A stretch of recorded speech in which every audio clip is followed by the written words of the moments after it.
Désolé pour ce petit retard, nous avons eu un problème technique.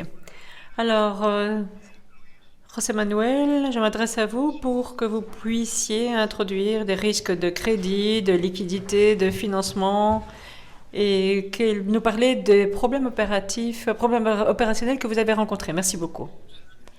Merci beaucoup, Max.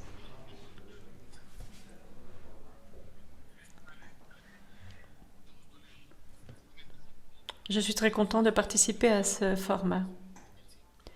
En 2005, nous avons créé une institution financière et à l'heure d'aujourd'hui, quand nous avons créé notre association, nous sommes depuis le début une institution financière réglementée et en 2018,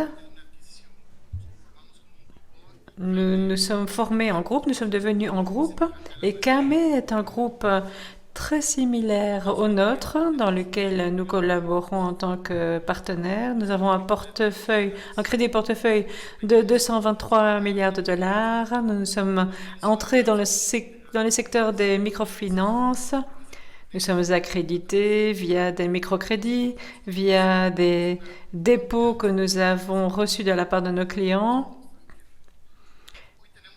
Aujourd'hui, nous avons 470 bureaux dans tout le pays. Nous couvrons le territoire très étendu de notre pays. Nous avons la grande chance d'avoir 7600 partenaires sur lesquels nous pouvons compter, environ 540 000 accrédités et 577 000 emprunteurs.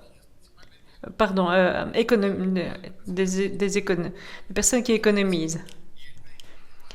Le crédit individuel représente un tiers de nos opérations. Au niveau du groupe, ça représente 68%, 46% de notre portefeuille de crédit.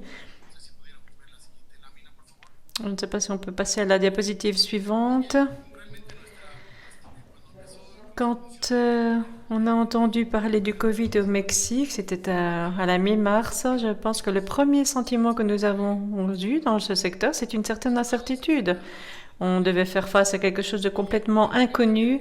Et évidemment, il fallait faire attention aux différents points que tu as mentionnés, Max, c'est-à-dire les risques de liquidité, risques liés au crédit, évidemment, risques opérationnels.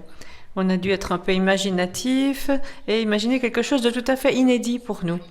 Dans cette hypothèse, 3 choses se sont passées. La Commission nationale de valeurs, avec une grande raison, a impliqué tous les acteurs du secteur pour pouvoir concevoir des critères de comptabilité spéciale qui nous donnent la marge de manœuvre nécessaire pour pouvoir faire face aux risques de crédit vis-à-vis de nos clients.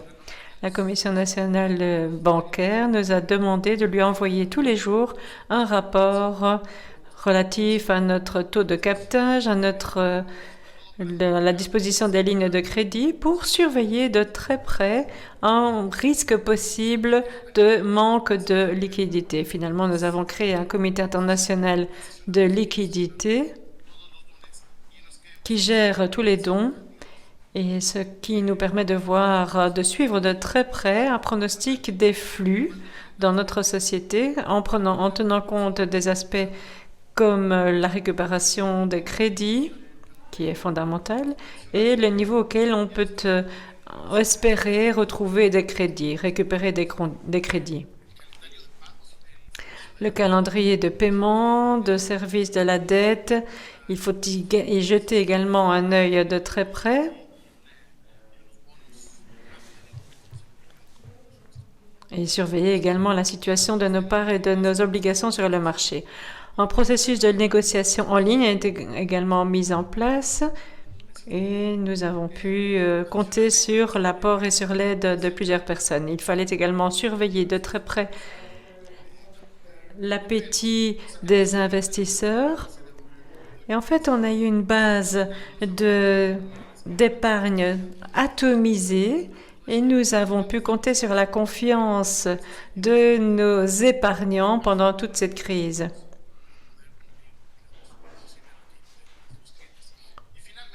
Enfin, les frais. Nous avons dû surveiller de très près le paiement des salaires des employés, le paiement des salaires, des loyers, etc. Donc tout ce qui a trait avec l'opération de différentes, toutes nos opérations. En fin de compte, nous avons pu surveiller de très près tous ces éléments dans cette ligne de crédit, tout en sachant que cette Banque nationale du microcrédit nous a autorisé à continuer nos opérations pour faire face à un possible problème de liquidité. Quant à la récupération du crédit, qui est un élément fondamental, tout cela est lié au risque de crédit. Et comme je l'ai déjà dit auparavant, nous nous occupons de crédits individuels et crédits à des groupes, ce qui nous permet de diviser nos clients par rapport à l'avancée de leurs prêts. Cela nous a permis de surveiller le statut de ces crédits. Et une autre partie très importante, c'est l'emplacement de notre région, là où nous opérons. Le Mexique est un pays très étendu et il y a plusieurs types de Mexique. Pour avril et mai, le confinement était vraiment très strict dans la ville de Mexico City. Des villes comme Chiapas et dans le sud-est du Mexique, eh bien, le niveau de normalité était plus ou moins respecté, donc sans confinement.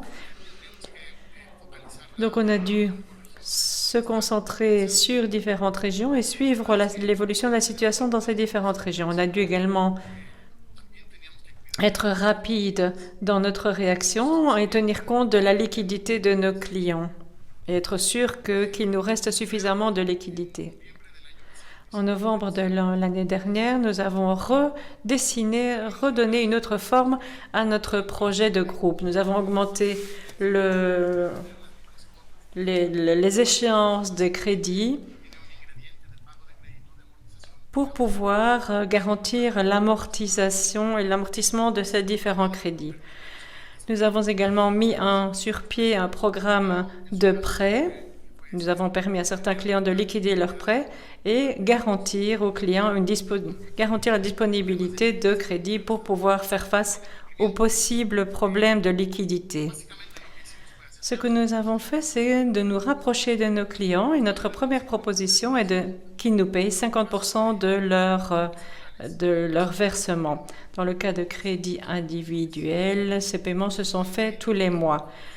Pour ce qui est des crédits de groupe, avec 50% des versements qu'ils effectuaient, eh bien, le service de la dette était assuré, ce qui a permis de nous tenir à flot. Dans le cas du crédit individuel, nous avons demandé que les clients nous payent la moitié de leur versement et donc nous nous sommes infligés, si vous voulez, des sacrifices, des privations. Nous voulions mesurer la volonté des clients pour faire face à des situations qui n'ont pas été aussi critiques auparavant. On devait faire face à une restructuration potentielle. Et que les clients puissent utiliser ces ressources pour survivre dans certains cas. Et ce qui nous permettait également de disposer de certaines liquidités, ce qui nous assurait de recevoir une partie des paiements, ce qui vraiment s'est passé au fil du temps. À l'époque, nous pensions que la partie la plus fondamentale s'étendrait jusque août, septembre, octobre. C'est pour ça qu'on a pensé que les crédits d'habitude demandés pour augmenter la situation, l'étendue de la maison se demandent généralement pendant cette période-là. Nous avons pensé que c'était vraiment le point le plus important de la réduction de l'impact économique que cette crise du Covid pouvait avoir sur les clients. C'est ce que nous avons fait pour le mois de juin et juillet. Nous avons restructuré certains prêts réservés à certains clients. Et pour d'autres clients, nous avons offert une période de grâce, si vous voulez, et ça a vraiment bien fonctionné. En outre, nous avons essayé de respecter la capacité de paiement de certains clients en s'assurant que la partie de leur emprunt ne soit pas logée dans cette case.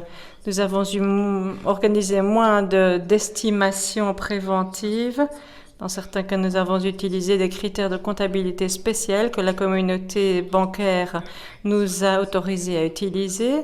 Dans d'autres cas, eh bien, pour certains autres prêts, eh bien, la situation est en train maintenant de se régulariser. En termes opérationnels, nous avons appliqué les mesures sanitaires, nous avons organisé le télétravail, les réunions virtuelles qui ont été très fructueuses et très positives et qui nous ont permis d'être beaucoup plus efficaces. Enfin, nous avons un programme d'assurance vie qui a été multiplié par 4. Donc, si nous payons auparavant 100 sinistres par mois, eh bien, la courbe a vraiment la courbe de ces contrats, on peut la comparer à l'évolution du Covid. Donc, certains crédits ont été utilisés également dans certains cas pour couvrir les frais d'enterrement. Merci beaucoup, José Manuel. C'est très important d'être au courant de votre expérience.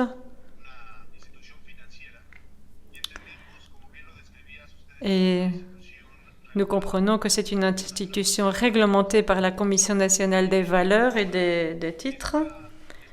Maintenant, ces stratégies que vous nous avez expliquées sont des exemples de ce qu'ont réalisé des institutions comme la vôtre, mais dans le contexte où des institutions réglementées coexistent avec des institutions non réglementées, le rôle du régulateur est très important pour pouvoir soutenir dans ce type de crise, une crise qui a attaqué le système dans ses fondements, pas comme d'autres crises qui se sont concentrées sur certains secteurs particuliers. Je voulais maintenant poser une question à José Antonio, qui est responsable de la politique réglementaire au Mexique dans le domaine du secteur.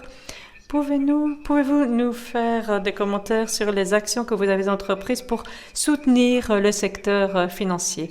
Avez-vous appliqué des stratégies pour les institutions qui ne sont pas réglementées?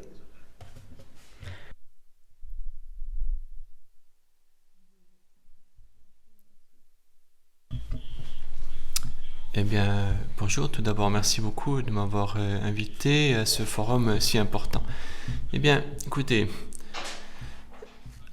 José Manuel González a très bien décrit mes fonctions dans le cadre des mesures qui ont été prises. Et d'ailleurs, merci à lui d'avoir mentionné ceci, car pour répondre à cette question, j'aimerais te dire que malheureusement, le régulateur a toujours 1, 2, voire 3 pas en arrière par rapport à la réalité. Et je crois que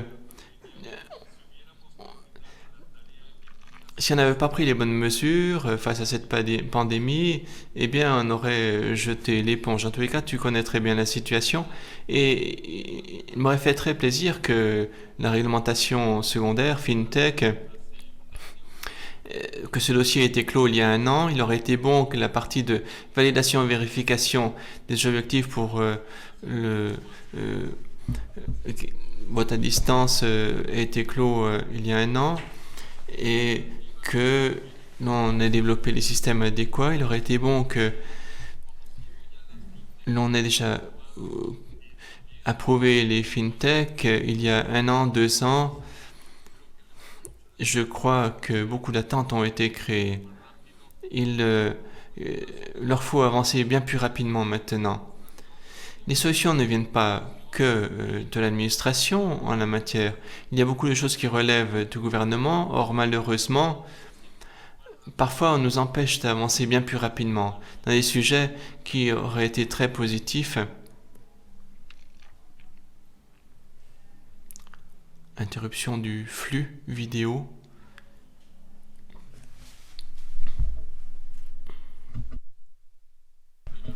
Ceci nous aurait permis d'être prêts pour répondre aux besoins de la pandémie. Or, la réalité est telle que l'on s'attend à une deuxième explosion potentielle de la pandémie, et ce qui vient d'être dit est très intéressant, puisque il y a 2 semaines et demie, On a vu un deuxième paquet de flexibilisation administrative dans le monde bancaire, et donc des questions concernant les autres intermédiaires financiers, à savoir non réglementés, c'est une question intéressante, car s'ils dépendent fortement des actions bancaires, eh bien, ils souhaitent les reprendre pour en faire de meilleures pratiques. Et donc, ce que je puis dire, c'est que nous sommes encore au beau milieu de cette situation. Tant qu'elle ne se stabilise pas, nous ne serons pas arrivés au bout. Et je crois que le Mexique a appliqué toute une série de mesures en prenant en compte les normes qui existent. C'est une boîte à outils déjà utilisée dans d'autres crises. Et nous devons comprendre que le débat n'est pas clos. Et cependant, si on peut être positif à d'autres égards, je puis te dire que les mesures extraordinaires en vue de la pandémie et les conclusions des organes tels que ceci a été évoqué par José Manuel González nous permettent d'avancer, mais il aurait fallu le faire il y a 6 mois, voire il y a 1 an déjà. Interruption à nouveau du flux vidéo.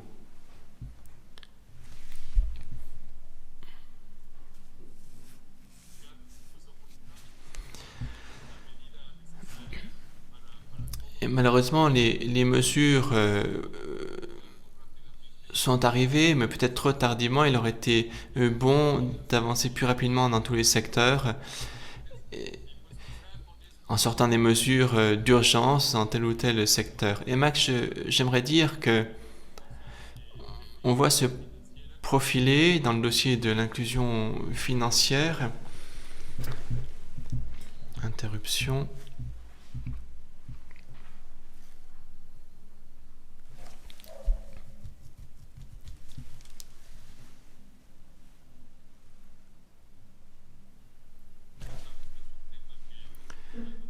Tu sais très bien que c'est un sujet qui nous préoccupe tous, la question des salaires moindres.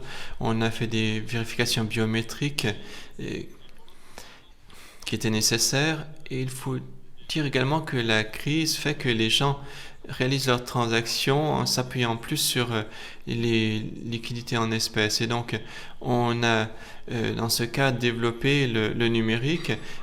En moyenne, nous avons fait en sorte que la population, surtout celle qui ne peut pas avoir accès aux filiales parce qu'elles ne sont pas toujours ouvertes, ait confiance, ne croit pas en les problèmes de fraude électronique ou autres. Et nous avons donc veillé à faire en sorte que l'accès numérique soit offert à l'ensemble de la population. Moi, je dirais que la population doit être plus à l'aise dans le monde numérique, et je crois que c'est un grand fait positif de cette pandémie, le fait d'avoir sensibilisé la population dans le cas de l'urgence pour qu'ils fassent bon usage de ces canaux qui vont bien sûr s'améliorer, tout comme la communication, tout comme la connexion que nous avons aujourd'hui, et pour que donc la confiance règne dans la population. Interruption du flux vidéo.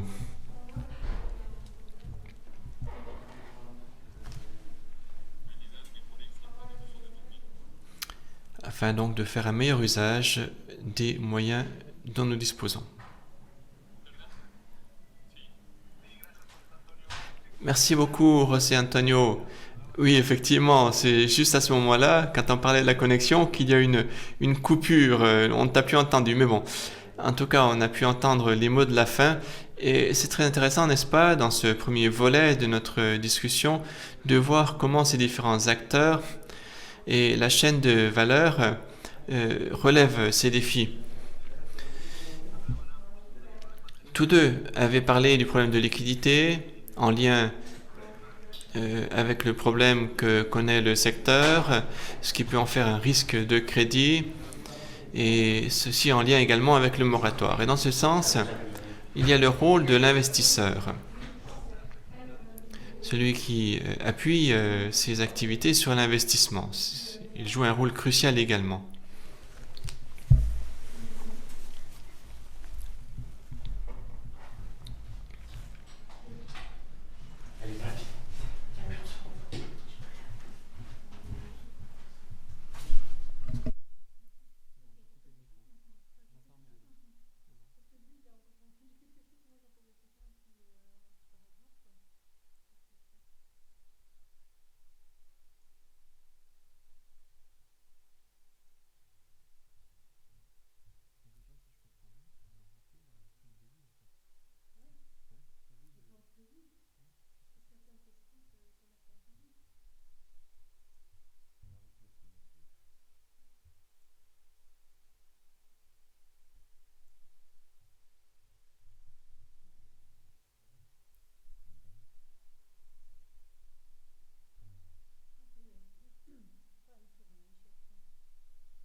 Et deuxièmement, l'évaluation fréquente dans les différents domaines avec un scénario pessimiste, bas et optimiste, et en gardant en tête tout ce qu'il faut réaliser si certaines hypothèses ne se matérialisent pas.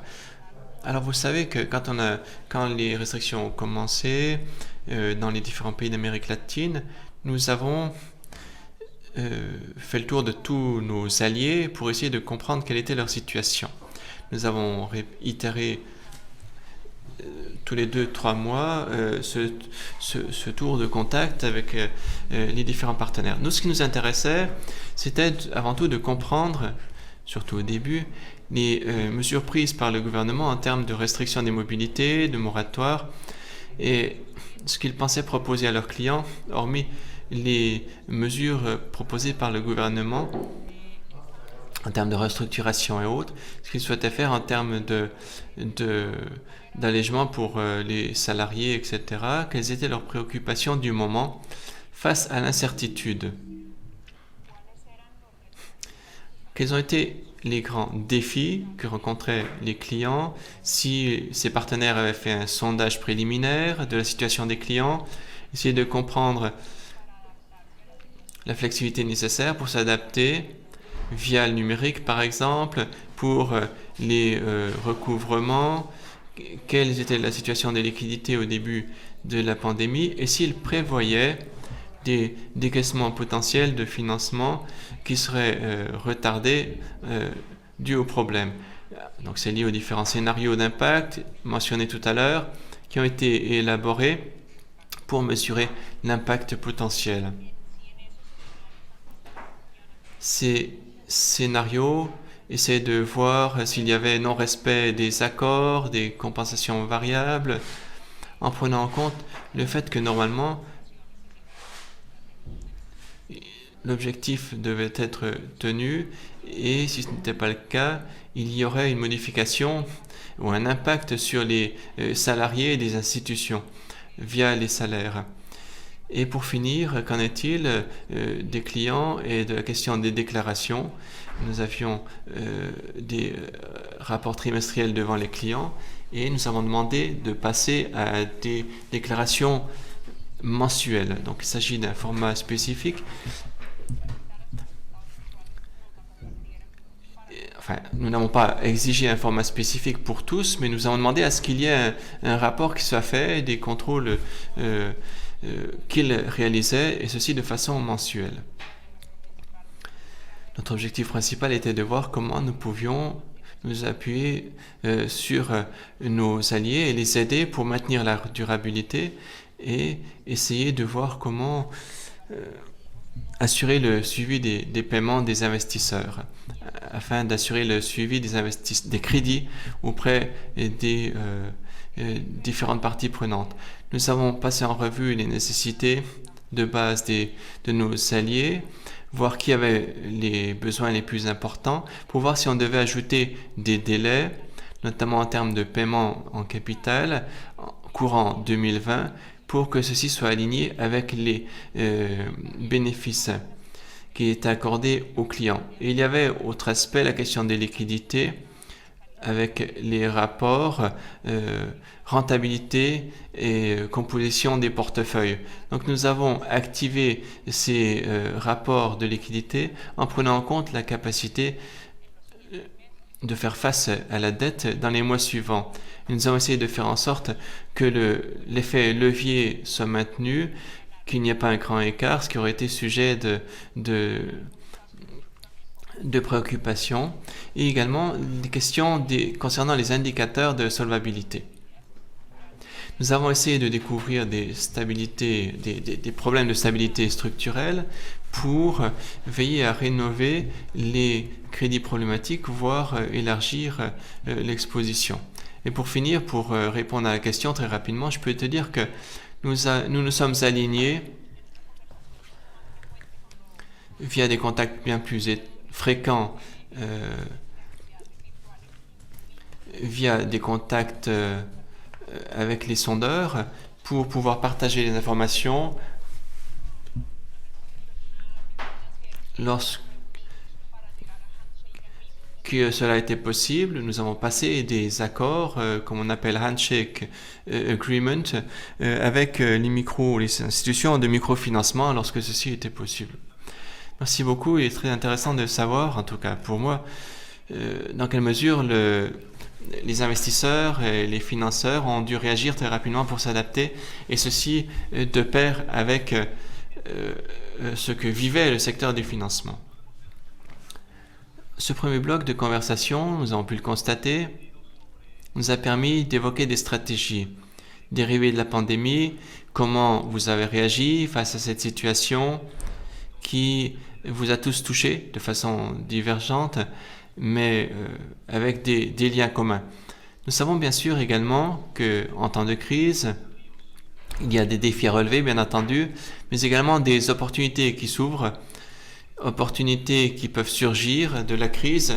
Et je crois que c'est également un sujet intéressant que nous souhaitons explorer. Je vais commencer précisément par José Manuel. Avec le volet de l'institution financière, nous aimerions savoir si cette situation de pandémie a créé des opportunités pour Te Creemos.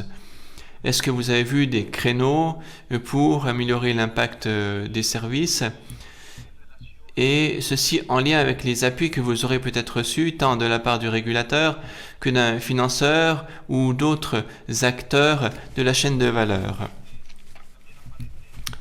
Est-ce que donc des opportunités se sont offertes à vous?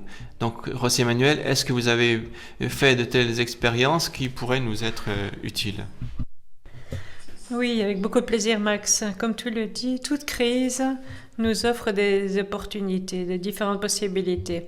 Nous travaillons déjà avec les fintech depuis un certain temps, dans un environnement qui nous permet de créer, de générer des crédits de façon différente et également à distance. Alors, le problème du microfinancement, c'est un processus artisanal dans lequel il nous fallait vraiment une armée de gens qui étaient là pour rendre visite aux clients. Et aujourd'hui, nous mettons à l'épreuve, nous soumettons au test différentes possibilités pour pouvoir identifier ces crédits de façon électronique et en toute sécurité pour pouvoir réduire les coûts qui représentent une bonne partie de ces opérations. Et nous avons pu réduire les coûts vis-à-vis de nos propres clients. Je pense que c'est un apprentissage énorme. L'importance de l'épargne et l'intégration de cette épargne au crédit pour que les clients épargnent et qu'ils aient une base solide. Pour vous donner une idée, aujourd'hui, sur notre crédit de groupe, 35% représente de l'argent épargné par nos clients. Et ça a vraiment été un critère de mitigation très importante, d'atténuation de la crise. Les assurances sont un secteur qui nous a beaucoup aidés, que nous avons beaucoup développé pour nous permettre d'atténuer d'autres risques par rapport aux clients. Il y a des risques de danger, pour faire face, par exemple, aux catastrophes naturelles, aux pluies torrentielles que l'on connaît régulièrement au Mexique. Dans le cas de crédit réservé au groupe, eh bien, on a pu appliquer différentes opérations. On a créé une plateforme en ligne pour pouvoir justement réagir très vite. Aujourd'hui, je pense que c'est le moment de briser des paradigmes que nous avons appliqués dans le passé. Nous intégrons par exemple une ligne de crédit pour financer le Wi-Fi dans les foyers éloignés, dans les maisons éloignées, pour que tout cela soit intégré d'ici 18 mois, parce que les enfants ont classe depuis leur maison à la maison, et donc il faut absolument que le Wi-Fi soit considéré comme une priorité pour que les enfants puissent suivre les cours à distance. Nous avons vu des opportunités de consolider le marché. Ça, c'est un élément très important. Je pense que d'autres institutions financières qui n'étaient pas dans une position aussi solide, eh bien, On a pu ainsi regrouper certaines institutions financières pour consolider leurs opérations et consolider ces institutions pour que ces institutions soient plus saines en profitant du réseau qui existe déjà entre ces institutions et en profitant des capacités et des capacités de toutes ces équipes. Alors voilà, je ne sais pas, Max, est-ce que j'ai répondu suffisamment? Oui, merci beaucoup, José Manuel. C'est justement ce dont nous avons discuté dans d'autres panels lors de cette conférence. On a discuté du fait que certaines institutions ont dû s'adapter, adapter leurs opérations, y compris innover pour faire face aux différents besoins et pour pouvoir atténuer les risques, qu'ils soient opérationnels ou sanitaires ou liés aux institutions, au personnel, aux clients. Et c'est intéressant ce que tu disais sur les nouveaux besoins qui commencent à apparaître. Par exemple, le besoin de financer la connexion au Wi-Fi, des choses comme cela. C'est là qui devient une priorité pour les foyers. Les foyers qui en ont besoin pour régler leurs opérations de tous les jours, mais aussi pour d'autres besoins. Alors maintenant, je voudrais te poser une autre question. Vous poser une autre question. Avez-vous adopté des stratégies de maintien et pas de stratégie de croissance, donc maintien de certaines institutions? Alors, avez-vous remarqué que de nouvelles opportunités se présentent? Est-ce que vous, en tant qu'investisseur, vous avez saisi ces opportunités ou quelles opportunités avez-vous vu apparaître du côté de l'offre de services, par exemple des institutions financières, ou d'autres opportunités qui ont surgi dans la partie de la demande, que l'offre puisse également diriger certaines de vos stratégies sur le marché? Je ne sais pas si tu souhaites partager avec nous une expérience des Global Partnerships, Maria Teresa? Oui. Eh bien, comme José Manuel en a parlé, le sujet de la consolidation, c'est pour nous une opportunité. Probablement pas pour nous pendant la pandémie, qui voit le nombre de clients augmenter pendant la pandémie, mais il est clair qu'il y a des IMF très petites qui n'avaient pas de socle financier suffisant pour résister à la crise actuelle. Et leur seule opportunité, c'est de chercher à s'allier avec d'autres entités beaucoup plus grandes. Et dans ces alliances, comme dont José Manuel parlait, on voit deux résultats très importants. Tout d'abord, on voit une certaine efficacité et à cette échelle, ces IMF ont la possibilité d'accéder à différentes sources de financement. Nous avons un ticket minimum, donc pour les petites entités, c'est très difficile d'avoir accès à ces fonds internationaux. Elles ne dépendent plus tellement des sources de financement du gouvernement qui sont soumises à la politique de chacun des gouvernements. Il peut y avoir ils peuvent courir le risque de ne plus avoir accès à certains fonds à un moment donné, tandis que avoir accès à un fonds international est bénéfique pour ces IMF à long terme. La majorité de ces entités avaient déjà prévu d'intégrer la numérisation et la pandémie n'a fait qu'accélérer ce processus. C'est ainsi qu'on arrive à une plus grande efficacité. Les IMF peuvent également augmenter leur base de clients vu qu'elles ont la possibilité d'élargir les endroits où les gens peuvent retirer de l'argent et faire des versements. Donc cela leur permet d'élargir leur base de clients. Mais la numérisation présente trois défis importants. Le premier, c'est que les employés actuels des micro-institutions devront assumer ou engager un personnel externe pour les soutenir dans ce processus, mais elles n'ont pas l'argent pour le faire. Un autre problème, c'est le coût de la numérisation. C'est un coût relativement élevé. Et enfin, la collectivité, comme José Manuel en parlait. Un autre problème qui peut être une opportunité pour les IMF, ce sont les services complémentaires, comme par exemple l'assistance technique, l'accès à la santé, ce qui peut avoir un effet très positif sur les communautés. Et nous avons vu que pendant la pandémie, des entités nous ont dit que le fait d'ajouter ces services complémentaires les a aidés à améliorer la qualité de leur portefeuille parce que les gens ne veulent pas perdre leurs avantages, leurs bénéfices supplémentaires et donc ajoutent des produits à leur portefeuille. Voilà, ce sont les arguments principaux. Merci beaucoup, Maria Teresa. Très intéressant de voir, d'entendre le point de vue des investisseurs et de savoir comment vous interprétez les nouvelles opportunités qui se présentent sur le marché. Vous parlez d'efficacité, vous parlez également de la façon dont on peut augmenter son portefeuille de clients grâce à la numérisation de certains produits ou de certains éléments. José Antonio, auparavant, nous disait que si on avait pu gérer le temps autrement, dans le cas mexicain en tout cas, il aurait été très intéressant que la Commission nationale des valeurs s'occupe de tout cela avant. Et avec tout ce qu'on a dit, tout ce que vous nous avez dit, José Manuel et toi, j'ai une autre question à vous poser.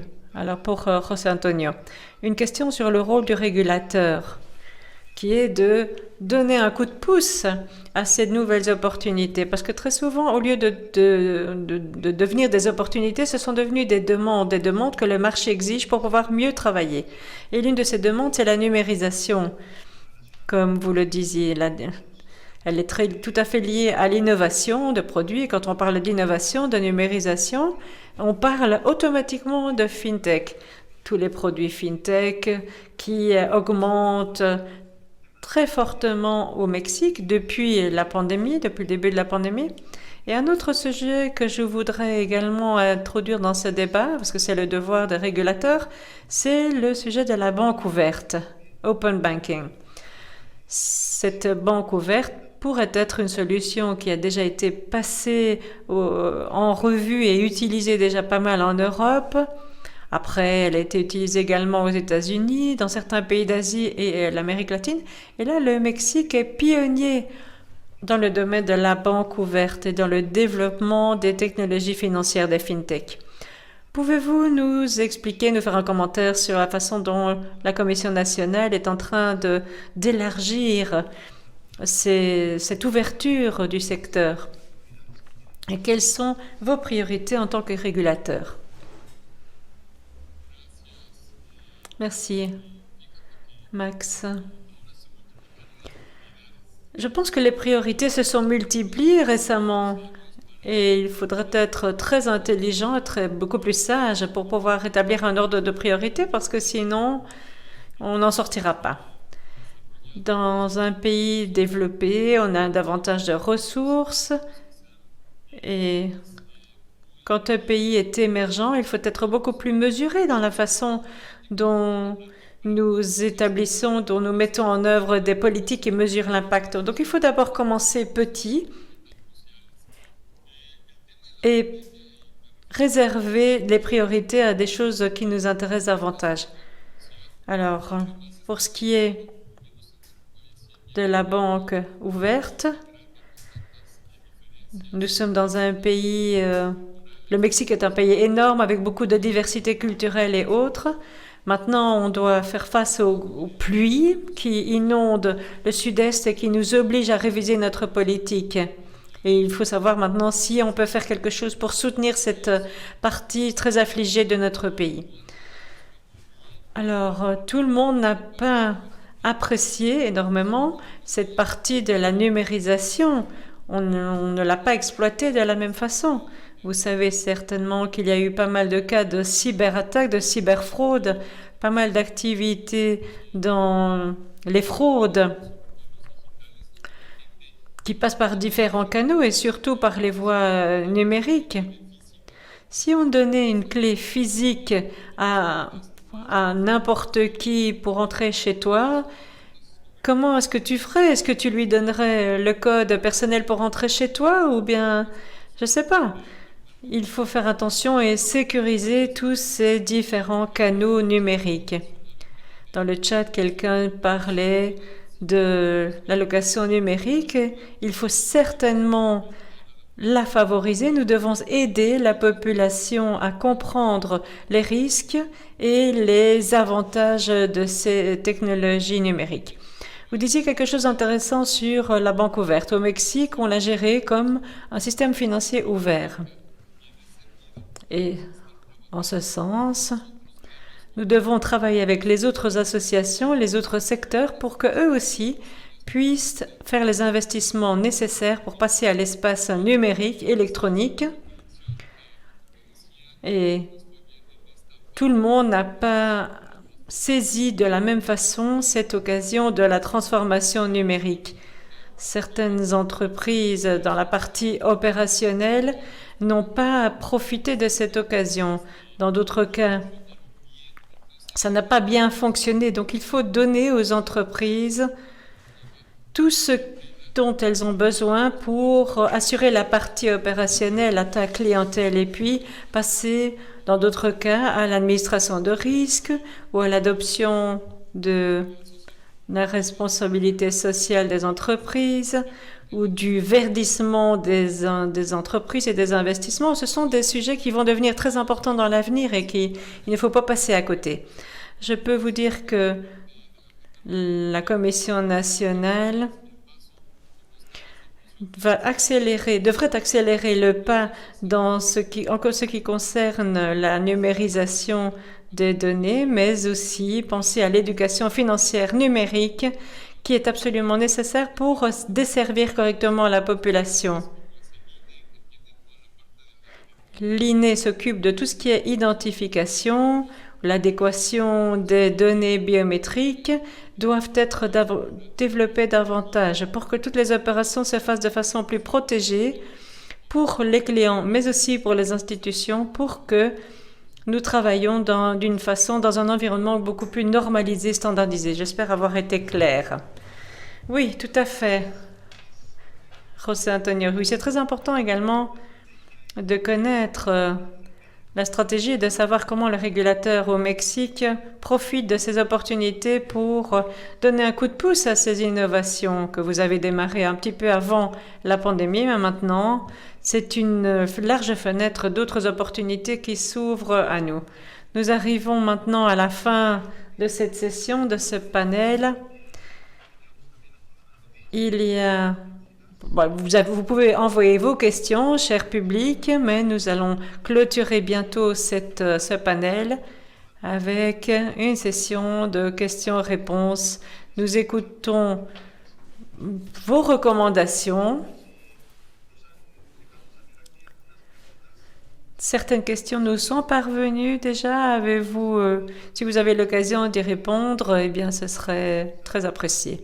Donc, si vous voulez, nous allons recommencer comme nous avons fait au début. Nous allons commencer par José Manuel. Pouvez-vous nous donner quelques commentaires finaux et répondre à certaines questions qui ont été posées? Max, merci beaucoup. Bon, beaucoup de choses ont déjà été dites. Il me semble que le chemin est tout tracé. Nous devons saisir les nouvelles opportunités numériques, œuvrer dans la réglementation pour nous conformer. Et il est inévitable de passer à cette nouvelle approche. Il est nécessaire de s'adapter, d'adapter notre infrastructure technologique pour pouvoir opérer dans cette nouvelle réalité. Alors, tu posais une question pour savoir si la sensibilisation numérique serait indispensable dans ce sens. Nous avons pu constater que pour les nouvelles générations, le fonctionnement du numérique est inné, quasiment. Les jeunes peuvent nous apprendre comment ça fonctionne. Et de plus en plus, ça devient intuitif. Et je pense que nous pouvons constater qu'à partir du moment où c'est adopté au niveau des jeunes, eh bien, ils peuvent le mettre en œuvre immédiatement. José Manuel, merci. Maria Teresa, quelques mots de conclusion que vous souhaiteriez nous transmettre.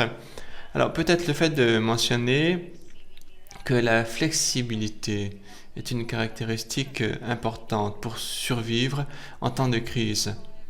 Le fait de pouvoir s'adapter, que les systèmes soient facilement adaptables, que les produits soient adaptables, tout comme les canaux, et ceci permet une diversification au niveau des produits, par exemple les portefeuilles ruraux, agricoles,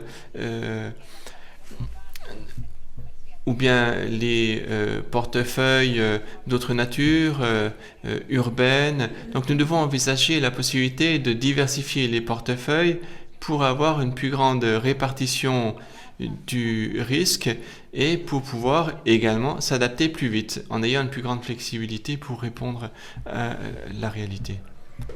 Merci. Merci Maria Teresa.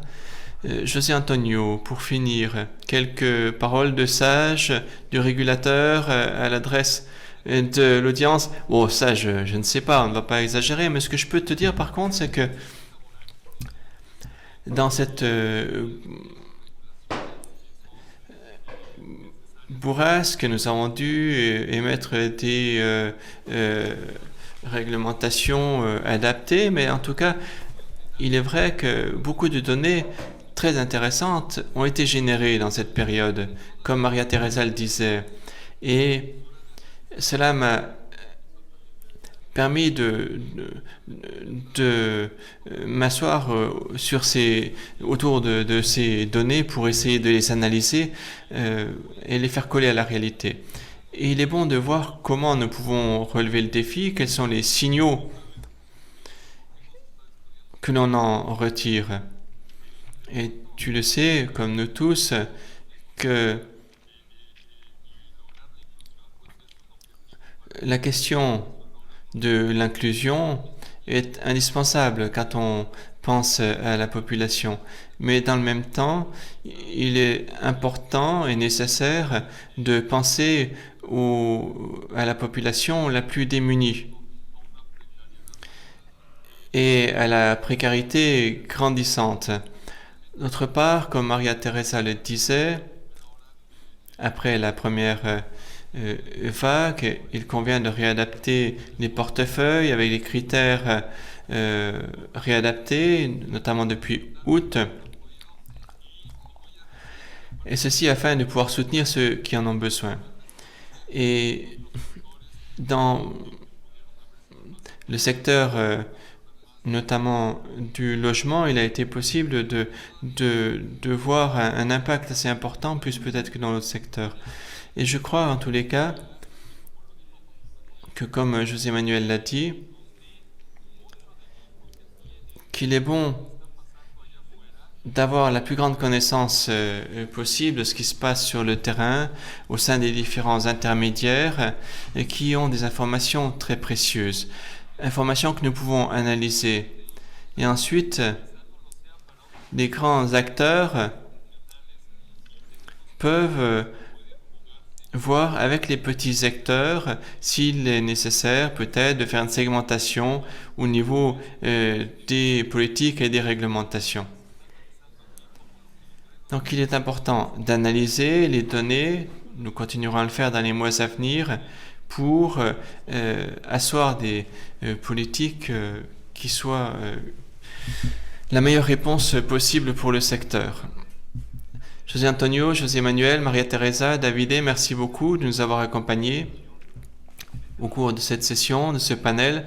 Nous espérons que l'audience aura apprécié nos échanges pour découvrir le cas mexicain et nous au sein du groupe d'action de la recherche à la pratique, la plateforme européenne de la microfinance.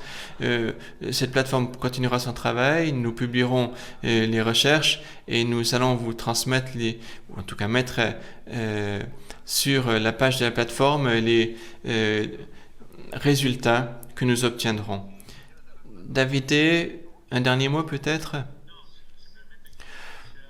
Non, je voulais uniquement exprimer un profond remerciement à tous les panélistes et à tous ceux qui nous ont accompagnés jusqu'à cette heure.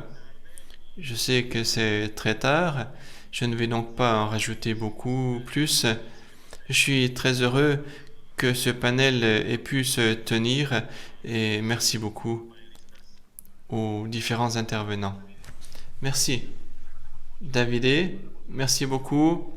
Toutes nos salutations au Mexique, à la Colombie et depuis l'Italie aussi. Voilà, bonsoir, bonjour à tous, selon la région où vous vous trouvez. Merci beaucoup en tout cas pour l'invitation, ça a été un grand plaisir.